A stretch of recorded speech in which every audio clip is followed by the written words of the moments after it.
Hello and welcome to my YouTube channel. नमस्कार दोस्तों, स्वागत है आप सभी का मेरे चैनल पर एक और नई वीडियो में। तो दोस्तों आज अपन बात करेंगे दमयंती नाम की एक किन्नर की मौत के बदले के बारे में। तो ये है भाग फर्स्ट। तो बने रहे वीडियो में, वीडियो के एंड तक जरूर देखें। किसी ने पूछा कि नाम क्या है तुम्हारा, तो वो बोली कि दमयंती। तो बोले यहाँ कैसे आई, तो वो बोली कि डॉक्टर बाबू है ना, जिन्हें डॉक्टर साहब साहनी कहते हैं, उन्होंने मुझे यहाँ पर काम पर रखा है नर्स के तौर पर, सभी की सेवा करने के लिए। बहुत ही भले इंसान है वो, पर तुम तो सबकी जान ले रही हो, ये कौन सी तरह की सेवा है। तो दमयंती भड़कते हुए बोली, जान तो मेरी लिए यहाँ पर उन 25 दरिंदों ने मिलकर मेरी जान ली है। नहीं छोड़ूंगी, किसी को भी नहीं छोड़ूंगी। एक किन्नर हूँ, अपनी बातों से कभी मुकरती नहीं और ना ही मेरी आत्मा मुकरेगी।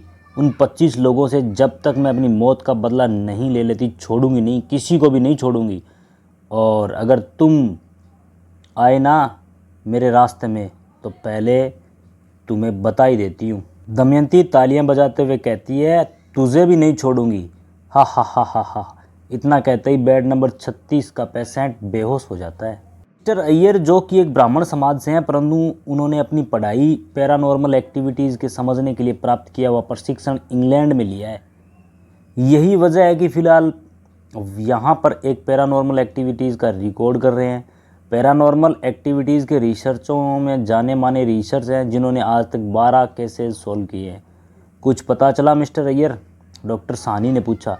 ये mister Sahni, it is a seamless souls, I mean ये किन्नर का आत्मा है मिस्टर साहनी। उसने बोला, आप उसको इधर लेकर आया था, उसके बारे में कुछ बताओ। तो वो बोला, ओ यस, आप दमयंती की बात कर रहे हैं, मिस्टर साहनी ने कहा। Yes mister Sahni, you are right.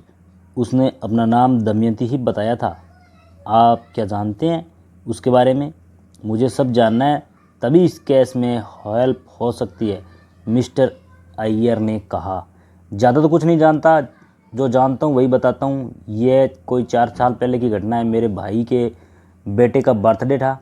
मैं और मेरा परिवार उसके घर जा रहे थे। वही सिग्नल के पास कोई हादसा हुआ। गाड़ियों का ट्रैफिक लगा हुआ था, ना गाड़ी आगे बढ़ने का नाम ले रही थी, ना कुछ दिखाई दे रहा था। मैंने सोचा गाड़ी से उतरकर जाकर देखता हूँ कि क्या हुआ। मैं वहाँ पहुँचा। मैंने देखा 2 आदमी, किन्नर का पूरा समूह आपस में लड़ रहा था। उनमें से एक किन्नर, जिसका नाम श्री देवी था, उसके सिर पे चोट आई। शायद उन दोनों की हाथापाई हुई होगी।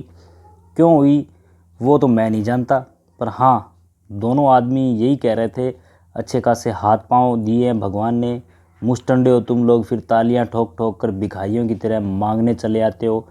उस पर एक किन्नर, जो थोड़ा वयस्क थी, उसने आकर आगे कहा, ठीक है दिला दो, अपने अपने घरों में काम, झाड़ू पोछा, बर्तन, तुम्हारा बाथरूम भी साफ़ कर देंगे। कहो, देते हो काम, जो काम कहोगे वो करेंगे, दोगे काम हमें। उस पर दोनों आदमी चुप रहे और उन्हें वहाँ से धक्के मारकर निकालने लगे। उसमें ही एक किन्नर ऐसी भी थी जो श्रीदेवी के सर पे लगे चोट की मरहम पट्टी बहुत ही अच्छी तरीके से कर रही थी। वह कोई और नहीं, दमयंती थी। मैं किसी और से ना मिलते हुए डायरेक्ट दमयंती के पास गया। उससे पूछा, तुम्हारा नाम क्या है? उसने कहा, ओ साहब, आओ ना, अपना काम करो। खाली पीली श्रीदेवी को मार दिया, अभी नाम पूछकर पुलिस में रिपोर्ट करोगे क्या? चलो चलो, वरना हाय लगेगी हमारी। मैंने उसे कोई डिस्कशन ना करते हुए सीधा साधा पूछ लिया, मैंने एक हॉस्पिटल खोला, तुम उसमें नर्स का काम करोगी? वह तुरंत खड़ी हो गई।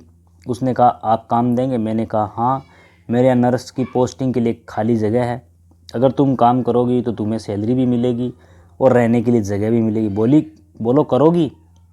तुम जिस तरह से श्रीदेवी की मरहम पट्टी कर रही हो, उससे तो यही लग रहा है कि तुम नर्स का काम बहुत अच्छे से कर सकती हो। मेरी बात सुनकर सारे किन्नर मेरी तरफ घूर रहे थे, जैसे मैंने कुछ गलत कह दिया हो।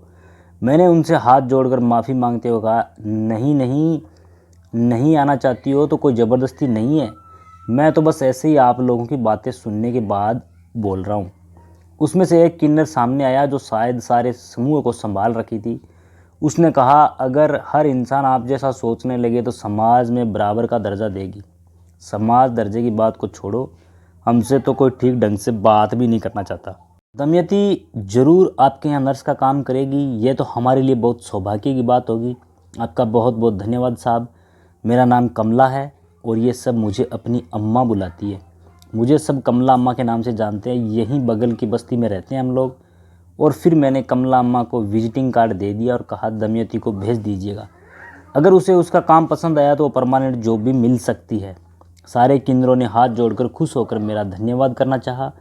मैं कुछ ना कर रहा, मन ही मन बहुत खुश होते हुए अपनी गाड़ी में चला गया और रास्ता भी साफ़ हो गया और हम लोग आगे बढ़े। ओके मिस्टर सानी, क्या आप कमला अम्मा को जानते हैं? फिर से देखोगे तो पहचान लोगे। चेहरा तो सबको एक जैसा ही लग रहा था, पर हाँ, कमला अम्मा को देख लूँगा तो पहचान लूँगा। आप कमला अम्बा से क्यों मिलना चाहते हैं मिस्टर अय्यर? वह सब मैं आपको बाद में बताऊंगा। फ़िलहाल तो आज मुझे मेरे ऑफिस में जाकर कुछ इक्विपमेंट लाने हैं जो काफ़ी हेल्प करेगा, और मुझे चर्च भी जाना है, फादर से मिलना है, थोड़ा होली वाटर भी लाना है। मिस्टर सानी, अभी आप अपने हॉस्पिटल लौट जाइए और पेशेंट जो बेड नंबर 26 पर है उसका ख़ास ख्याल रखेंगे। कहीं हमेशा की तरह ऐसा ना हो कि फिर से कोई पेशेंट बेड नंबर 26 के बगल वाली खिड़की से कूद जाए। इस बार मैं किसी चीज़ का रिस्क नहीं लेना चाहता। कुछ इन्फॉर्मेशन कलेक्ट करके मैं तुम्हें हॉस्पिटल तक शाम 6 बजे वापस आएगा, तो मुझे वहीं मिलना मिस्टर सानी। तो वो बोले okay mister Iyer, thank you so much for helping us. तो कौन है वो 25 लोग? आखिर क्या दुश्मनी है दमयंती की उन 25 लोगों के साथ? हमेशा बेड नंबर 26 का पेशेंट ही अपनी बगल वाली खिड़की से कूदकर जान दे देता है। दमयंती के और कितने छुपे राज हैं, ये सब जानेंगे अगली वीडियो में। दमयंती एक किन्नर का बदला शेष अगले भाग में। तो धन्यवाद दोस्तों, कहानी आपको कैसी लगी कमेंट करके ज़रूर बताएं। वीडियो अगर पसंद आए तो वीडियो को लाइक करें, कमेंट करें, अपने दोस्तों के साथ शेयर करें। चैनल पर अगर नए हो तो चैनल को सब्सक्राइब कर बेल आइकन को प्रेस करें। दमयंती की गुत्थी सुलझाने में अपन बहुत सारे वीडियो आपके सामने लेकर आएंगे। तब तक के लिए बने रहे मेरे चैनल पर। आप सबका बहुत बहुत धन्यवाद।